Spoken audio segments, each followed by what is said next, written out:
Good morning everyone, সবাই কেমন আছো? আশা করি ভালোই থাকবে। আর আমি আছি মোটামুটি, কারণ বাবার বাড়ি থেকে ঠান্ডা লাগিয়ে চলে এসেছি, তাই শরীরটা একটু খারাপ। আর আজকে আমি উঠেছি সকাল সকাল, কারণ প্রচুর কাজ আছে, সেই কাজগুলো সব গুছাতে হবে বলে সকাল সকাল উঠে পড়েছি। কালকে রাতেই ফিরে কিছু গুছিয়ে নিয়েছিলাম, আর কিছু ছিল, তো দেখলাম দিনে টাইম পাবো না, যেহেতু কাজের অনেক বুক আছে।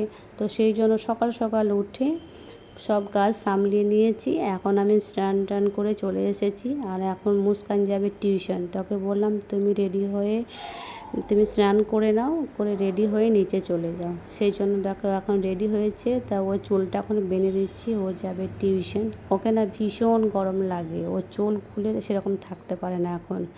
তো সেই বিনুনি করে দিলাম। দেখো ও তো চলে গেল নিচে, আর আমি এখন রেডি হচ্ছি। তো এই যে দেখো রেডি হয়ে গেছি, তা চলো নিচে যাই।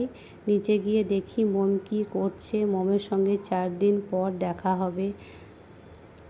তো এই যে আমি বেরিয়ে পড়েছি, তালা ফালা লাগিয়ে মাসিকে বললাম তুমি রান্না করে তালা লাগিয়ে দিও। আর এদিকে আমি চলে এসেছি পার্লারে। তো মমকে দেখতেই পাচ্ছি না, পরে দেখলাম মম গেটের কাছে দাঁড়িয়ে আছে।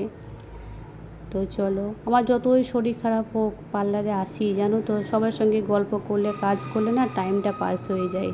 তো এইদিকে মম জিজ্ঞাসা করছে মা বাবা সব কেমন আছে, তাই জিজ্ঞাসা করছে দেখো। তো সেই একটু মমের সঙ্গে গল্প করছিলাম।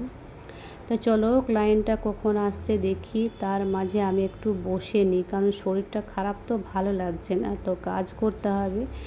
তো চলো একটু বসে মমের সঙ্গে গল্প গুজব করে তারপরে ক্লায়েন্ট আসলে আবার কাজ করব।